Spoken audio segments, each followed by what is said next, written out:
வணக்கம் நண்பர்களே, முக்கியமான டாப்பிக்கை நம்ம பேசலாம். முதல் டாபிக் என்ன பார்க்க போறோம்னா, நியூஸ் 18 நேற்று மக்கள் சபை அப்படிங்கிற ஒரு நிகழ்ச்சியை நடத்தியிருக்காங்க.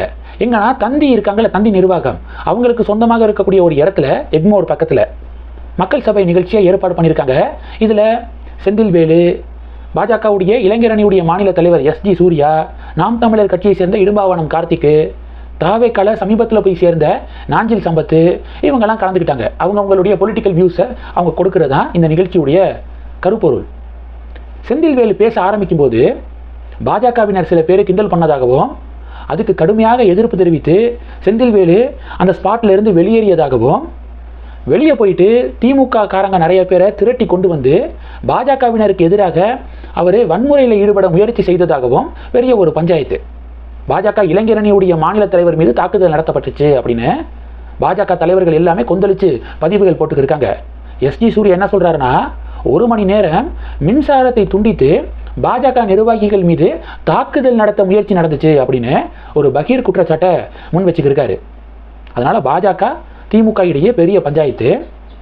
இதில் பாஜக பார்த்தீங்கன்னா திமுக மேலே தான் பிரச்சனை, அவங்க பண்ணதான் தப்பு அப்படின்னு பாஜக சொல்கிறாங்க.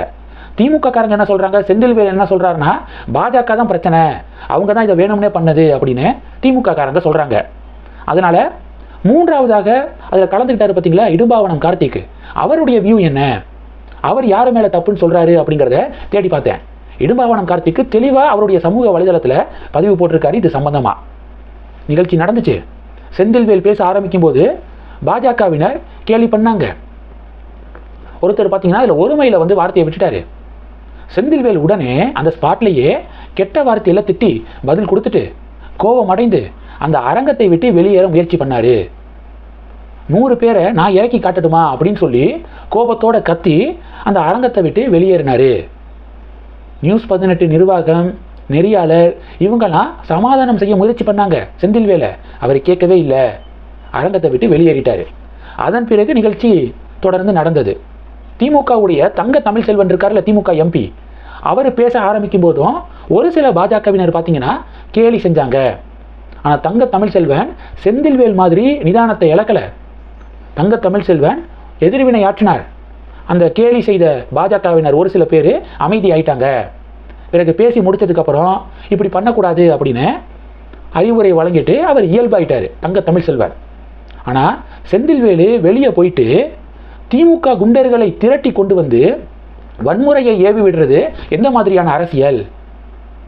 பத்திரிகையாளர், ஊடகவியலாளர் அப்படின்னு சொல்லிட்டு வெளியில உள்ள திமுக குண்டர்களை திரட்டி கொண்டு வந்து இப்படி பிரச்சனை பண்றது ஜனநாயக போக்கா? கருத்தியல் ரீதியாக எதிர்கொள்ளணும், நிதானத்தை கடைபிடிக்கணும். அதை விட்டுட்டு வன்முறையை எதுக்காக கையில் எடுக்கிறாரு செந்தில்வேலு அப்படின்னு இடும்பாவனம் கார்த்திக்கு பதிவு போட்டிருக்காரு. இடும்பாவனம் கார்த்திக்குடைய வியூ, கேலி கிண்டல் செஞ்சிருக்காங்க பாஜகவினர் பேச ஆரம்பிக்கும் போது, அதை நிதானமாக ஹேண்டில் பண்ணாம கெட்ட வார்த்தையில் திட்டி வெளியே போயிட்டு திமுக குண்டர்களை கூட்டிட்டு வந்து வன்முறையை கட்டவிழ்த்து விட முயற்சி பண்ணியிருக்காரு அப்படிங்கிறதா இடும்பாவனம் கார்த்திக்குடைய பிரதான குற்றச்சாட்டு. அவருடைய இந்த குற்றச்சாட்டில் செந்தில்வேல் மேலே தான் அதிகப்படியான மிஸ்டேக் இருக்கிற மாதிரி அவருடைய பாயிண்ட் ஆஃப் வியூவை பார்க்க முடியுது. இது ஒரு பெரிய பரபரப்பை ஏற்படுத்தியிருக்கு. நீங்களாம் ஊடகவியலாளரா, பத்திரிகையாளரா, திமுக அப்படின்னு சொல்லி போட்டுக்க வேண்டியதானே, அடையாளப்படுத்திக்க வேண்டியதானே? ஏன் எல்லா பத்திரிகைகளும் மீடியாக்களும் இவரை பத்திரிகையாளர், நடுநிலையாளர், ஊடகவியலாளர் அப்படின்னு சொல்லிட்டு இவரை எதுக்காக மென்ஷன் பண்ணுறீங்க அப்படின்னு பாஜகவினர் குரல் எழுப்புறாங்க. இப்போ பாஜக தலைவர்களும் செந்தில்வேலுக்கு கடுமையான கண்டனத்தை பதிவு செஞ்சுக்கிருக்காங்க. திமுக மீதும் விமர்சனத்தை முன் வச்சுக்கிருக்காங்க. இது ஒன்று. இதை பற்றி உங்களுடைய கருத்துக்களை கமெண்ட் பண்ணுங்க. ரெண்டாவது டாபிக் என்ன பார்க்க போகிறோம், அண்ணாமலை நேற்று திருப்பூரில் பொதுக்கூட்டத்தில் கலந்துக்கிட்டாரு. அண்ணாமலை திருப்பூர் பொதுக்கூட்டத்தை அட்டன் பண்ணுவார் அப்படிங்கிறத யாரும் எதிர்பார்க்கல. ஏன்னா அண்ணாமலை மகாராஷ்டிராவில் இருந்தார். லோக்கல் பாடி எலெக்ஷன்ஸ் நடக்குதுல்ல, அதில் தீவிரமான பரப்புரை மேற்கொண்டு இருக்காரு. தமிழர்கள் அதிகமாக வசிக்கக்கூடிய வார்டுகளில் பரப்புரை மேற்கொள்கிறாரு அண்ணாமலை. பிஜேபி ஏன் இன்னைக்கு இந்தியாவில் இவ்வளோ ஸ்ட்ராங்காக இருக்காங்க அப்படிங்கிறதுக்கு இது ஒரு எக்ஸாம்பிள். ஒரு உள்ளாட்சி தேர்தலுக்கு மத்திய அமைச்சர்கள் முதற்கொண்டு பிரச்சாரம் பண்ணுறாங்க. பாஜகவுடைய ஸ்டார் கேம்பெயினர் மற்ற மாநிலங்களில் இருக்கக்கூடிய முக்கியமான தலைவர்களை லோக்கல் பாடி எலெக்ஷன்ஸ் நடக்கக்கூடிய மாநிலங்களுக்கு கூட்டிட்டு வந்து பிரச்சாரம் பண்ண வைக்கிறாங்க. கேரளாவில் நடந்த உள்ளாட்சி தேர்தலில் பாலக்காட்டில் அண்ணாமலை கேம்பெயின் பண்ணார்ல, இப்போ மகாராஷ்டிராவுக்கு அண்ணாமலையை கூப்பிட்டு தமிழர்கள் வசிக்கக்கூடிய பகுதிகளில் பிரச்சாரம் பண்ண வச்சுருக்காங்க. தமிழர்கள் வசிக்கக்கூடிய பகுதிகளில் அண்ணாமலை கேம்பெயின் பண்ணியிருக்காரு. இது மாதிரி தெலுங்கு பேசக்கூடிய மக்கள் வசிக்கக்கூடிய பகுதி, கன்னட மக்கள் அதிகமாக வசிக்கக்கூடிய பகுதி, இந்த பகுதிகள் எல்லாம் அந்தந்த மாநிலத்தை சேர்ந்த பாஜகவுடைய ஸ்டார் கேம்பெயினர்ஸை வந்து பிரச்சாரம் பண்ண வச்சிருக்காங்க. அதனால தான் பிஜேபி இன்னைக்கு இந்திய அளவில் இவ்வளவு ஸ்ட்ராங்கான ஒரு பார்ட்டியாக இருக்குது. எப்படி எடுத்துக்கிறாங்க தேர்தலை அப்படிங்கிறத மற்ற கட்சிகள் பாஜக கிட்ட வந்து பாடம் கற்றுக்கணும் அப்படிங்கிறதா அரசியல் விமர்சகர்களுடைய கருத்தாக இருக்குது. சரி, பாயிண்ட்டுக்கு வரேன். அதனால திருப்பூர் பொதுக்கூட்டத்தில் அண்ணாமலை கலந்துக்க முடியாத ஒரு சூழல் தான் இருந்துச்சு.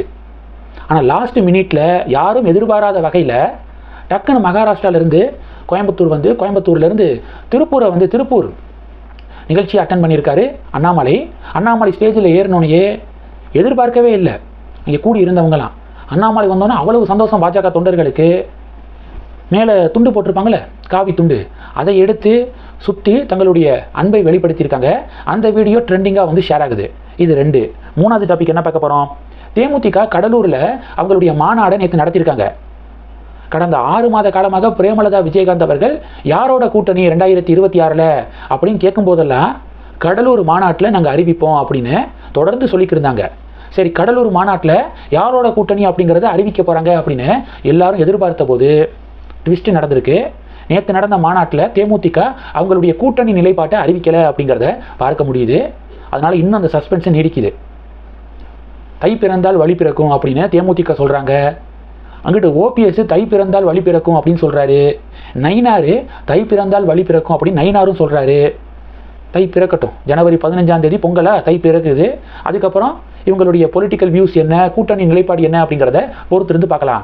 இந்த டாபிக்ஸை பற்றி உங்களுடைய பார்வைகளை மறக்காமல் கமெண்ட் பண்ணுங்கள். தொடர்ந்து கணக்கில் இருங்க. அடுத்தடுத்து நிறையா பதிவுகளை பார்க்க போகிறோம்.